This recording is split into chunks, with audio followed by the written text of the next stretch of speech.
बिस्मिल्लाहिर्रहमानिर्रहीम। ओके जी, आज हम थोड़ा सा और इसको डिस्कस कर लेते हैं और खास तौर पे हमने जो कल स्टार्ट किया था कार्डियोवास्कुलर सिस्टम में जो फर्स्ट डेमो सेशन के अंदर मैंने आपसे डिस्कस किया था उसी को हम थोड़ा सा आगे कंटिन्यू करते हैं। ठीक है, अब तीन डिजीज जो कार्डियोवास्कुलर सिस्टम के अंदर बड़ी इंपॉर्टेंट होती है।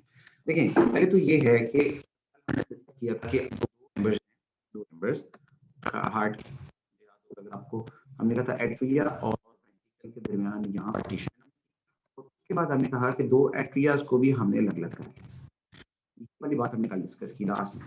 हम ये कर लेते हैं कि ये बताएं कि जब नॉर्मली स्टार्ट में हार्ट डेवलप होता है तो वो इस तरह एक कॉमन चैम्बर होता है। वेंट्रिकल्स की मैं बात कर रहा हूँ।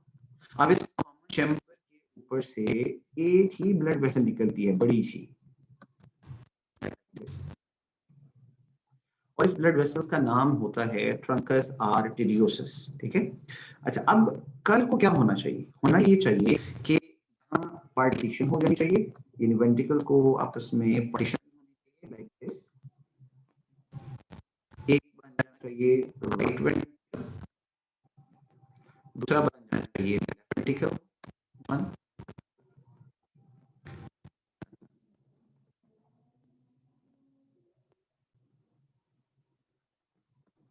ओके। तो ये यहाँ पर ये जो चीज नहीं है, this is called trunks arteriosus, तो प्री शॉर्ट फॉर्म में ट्रंकस आर्टेरियोसस को भी डिवाइड हो जाना चाहिए। इस तरह होना चाहिए, इस तरह ये डिवाइड हो गया।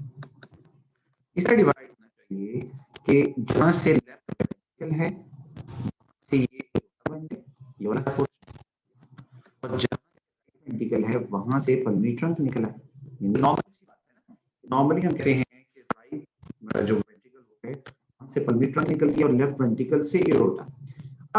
अब ये तो मैं बता रहा हूँ किस तरह होना चाहिए। अब एक्चुअली एम्ब्रियोलॉजी में शुरू में क्या होता है? शुरू में ये होता है, शुरू में ये होता है कि एक वेंट्रिकल बड़ा सा बनाओ और इसके ऊपर एक कॉमन वेसल निकली हुई है, मैं उसको black, so this is that common vessel. अब हम चाहते हैं कि इसकी पार्टीशन हो जाए। पार्टीशन करनी है अगर आपने तो लाजमी बात है कि इसको दरमियान में एक सेप्टम बनाना पड़ेगा हियर। उस सेप्टम से दो पार्टीशंस हो जाएंगी, एक एओर्टा बन जाएगा जो वेंट्रिकल से निकलेगा, एक पल्मोनरी ट्रंक बन जाएगा जो राइट वेंट्रिकल से निकलेगा। अब जब ये सेप्टम बनाना है तो तीन शर्तें हैं, अगर तीन रूल्स पे होंगे तो ये प्रॉपर। देखिए पहला रूल क्या है? पहला रूल ये है कि at least septum, first rule is to form the septum, और उस सेप्टम का नाम हम रखेंगे एओर्टिको पल्मोनरी सेप्टम, यानी एओर्टा और पल्मोनरी सर्कुलेशन को सेपरेट करने वाला। यहाँ जो रेड लाइन है this is aortico pulmonary septum. अब पहला तो ये पहला रूल क्या है कि सेप्टम बने। अब सपोज कर लें कि नीचे जो है वो यहाँ पार्टीशन हुई है, वेंट्रिकल अलग अलग हो चुके हैं यहाँ पर, यानी यहाँ पे एक साइड पे राइट वेंट्रिकल, एक साइड पे लेफ्ट वेंट्रिकल बन चुके हैं, ये लेफ्ट है ये राइट है, लेकिन ऊपर सेप्टम नहीं बना। ऊपर ये जो सेप्टम मैंने ड्रॉ किया था ये सेप्टम नहीं बना। तो ये मसला इस तरह हो गया कि अब ऊपर फिर एक कॉमन वेसल निकल आई और तो कोई है ही नहीं इसके अंदर, तो हम कहते हैं यहाँ पर तो कॉमन वेसल बन गई, ना पता चल रहा है कि होता किधर, ना पता चल रहा है किधर। तो इस तरह की सर्कुलेशन को सेप्टम बनेगी। ठीक है, अगर ऐसा हो कि सेप्टम डेवलप ही ना हो, उस कंडीशन को हम कहते हैं persistent truncus arteriosus, which means कि truncus arteriosus हुआ और ये दो पोर्शंस में डिवाइड हुआ। persistent truncus arteriosus, ये मसला पहला है। इस केस में तो ये पेशेंट सर्वाइव नहीं करेगा, बिकॉज राइट वेंट्रिकल से ब्लड जाना चाहिए था, यहाँ पर में सर्कुलेशन बनी नहीं है, लेफ्ट वेंट्रिकल से ब्लड जाना चाहिए था, यहाँ वो भी प्रॉपर नहीं है। तो ये पेशेंट, इसका मतलब है अगर ये सेप्टम को पल्मोनरी सेप्टम का है, इट डजंट डेवलप, उस कंडीशन का नाम होगा persistent truncus arteriosus। दूसरा पॉइंट हम कहते हैं, अच्छा सपोज कि यहाँ सेप्टम बन गया, ठीक है, सेप्टम यहाँ बन गया और सेप्टम अब इस तरह बना कि वो सिंपल उसने डिवाइड कर दिया, यानी एओर्टा और पल्मोनरी ट्रंक को अलग-अलग डिवाइड कर दिया, लेकिन फिर आ गया। यानी अब मैं बताने लगा हूँ कि क्या इशू हुआ यहाँ पर। इशू ये हुआ कि यहाँ पर सेप्टम डेवलप हुआ लेकिन सेप्टम डेवलप होने के बाद प्रॉब्लम क्या आ गया, राइट वेंट्रिकल से पल्मोनरी ट्रंक की बजाय एओर्टा निकला, जो कि किसी भी सूरत में सेप्टम नहीं है, और लेफ्ट वेंट्रिकल से एओर्टा की बजाय पल्मोनरी ट्रंक निकला है। ये भी इतना परेशान हो गए कि अच्छा ये क्या मसला है, ऐसा तो नहीं होना चाहिए था, हमने तो सेप्टम भी बना दिया। तो सेकंड सेप्टम बने, सेप्टम इस तरह बने कि वो स्पाइरल फैशन में हो, रोटेट कर जाए। तो जब रोटेट होगा तो तब जाके, यानी अगर मैं कहूं कि ये खाली सेप्टम है और अगर मैं यहाँ पर डायग्राम बनाऊं जिसमें सेप्टम रोटेट कर गया, तो जब सेप्टम रोटेट करेगा तो फिर एओर्टा लेफ्ट वेंट्रिकल से निकलेगा लाइक दिस, और पल्मोनरी ट्रंक राइट वेंट्रिकल से निकलेगा लाइक दिस। दरमियान में ये सेप्टम आ गया जो कि वेंट्रिकल्स के दरमियान।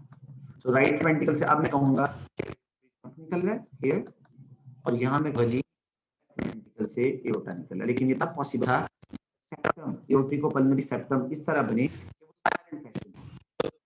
अगर ऐसा ना हो, स्पाइरल फैशन में ना बने और रिवर्स वेसल्स निकले, एओर्टा निकले राइट वेंट्रिकल से, पल्मोनरी ट्रंक निकले लेफ्ट वेंट्रिकल से, इस कंडीशन को हम कहते हैं transposition of the great vessels. तो आप कहेंगे जी इस कंडीशन में है कि एओर्टा और पल्मोनरी ट्रंक अपनी तरह से नहीं निकले, उन्होंने अपनी पोजीशन चेंज करनी है, transposition of the great vessel. Pathology आ गई। उसके बाद फाइनल पैथोलॉजी क्या थी कि भाई ऐसा तो हो सकता है कि जो पार्टीशन है वो इक्वल ना हो, जैसे कोई लेफ्ट वेंट्रिकल हमारे सॉरी वेंट्रिकल्स कॉमन डिवाइड किया, अब ऊपर जो पल्मोनरी हमारे पास ये ट्रंकस आर्टेरियोसिस था, ये इस तरह डिवाइड होना चाहिए, ट्रंक और एओर्टा का डायामीटर एक जैसा हो, यानी यहाँ से ये एओर्टा है, इसका डायमीटर, और दूसरी साइड पे जो पल्मोनरी ट्रंक है उसका डायमीटर यहाँ पर सेम हो। यानी ये ना हो कि एओर्टा बहुत छोटा रह गया और पल्मोनरी ट्रंक बड़ा हो गया, ऐसा नहीं होना चाहिए। अगर ये खराबी हो तो देखें क्या होगा, इसमें इस तरह होगा कि ये हमारे पास आ गया, ये आ गया हार्ट, और हार्ट के अंदर जब हमने पार्टीशन की और उसके बाद जब हमने सेप्टम बनाया तो इस तरह हुआ कि पल्मोनरी ट्रंक छोटा सा बना और उसके कंपैरिजन में एओर्टा बन गया।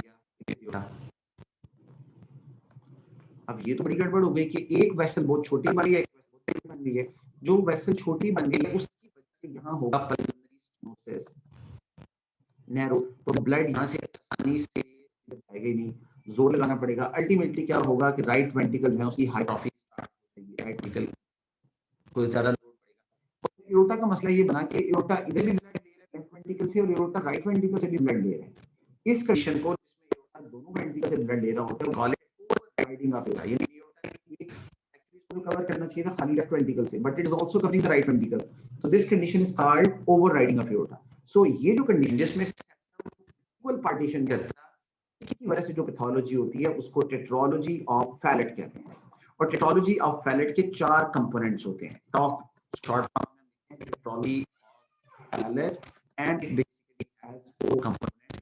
4 कंपोनेंट्स, पहला कंपोनेंट क्या है, पहला कंपोनेंट है पल्मोनरी स्टेनोसिस। पल्मोनरी स्टेनोसिस यही मेन मसला था कि जहां पर ये डिवीजन प्रॉपर नहीं हुई और पल्मोनरी जो ट्रंक है वो स्टेनोटिक। मसला इसमें क्या है, पल्मोनरी स्टेनोसिस की वजह से जो राइट वेंट्रिकल है फाइनली हाइपरट्रॉफिक हो जाएगा, which is called right ventricular hypertrophy. 2 मसले आ गए। तीसरा मसला ओवरराइडिंग ऑफ एओर्टा, जो मैंने आपको बताया कि एओर्टा है चौथी चीज जो इसके अंदर हम आती है उसे हम कहते हैं VSD, यानी कि एक यहाँ पर होता है कि 2 वेंट्रिकल्स के दरमियान एक छोटा सा रह जाती है, जिससे कॉल्ड VSD और वेंट्रिकुलर सेल। तो अगर आपने कभी टॉप या टेट्रोलॉजी ऑफ फैलेट याद करना हो, छोटा सा फार्मूला है उसका, उसे हम कहते हैं प्रूफ, PROVE। इससे एक वर्ड बनाना है, P for pulmonary stenosis, PS में लिख देता हूँ, R for right ventricular hypertrophy, then O for overriding of aorta, V for VSD अभी मैंने बताया, और E for empty means E से कोई word नहीं बनेगा, it is just to complete this word. This is called pathology of fैलेट. So today we have discussed the pathology of the septum. तो हमने कहा failure to form the septum, उसकी वजह से trunkus arteriosus. Number 2 हमने कहा septum but failure to rotate, उस वजह से एओर्टा। और थर्ड हमने कहा कि सेप्टम बंद भी गया लेकिन इक्वल पार्टीशन नहीं हुई, तो दैट कंडीशन इज कॉल्ड। ठीक है। ठीक है जी। So thank you so much, this was just a little information regarding development of aorticopulmonary septum. Thank you so much.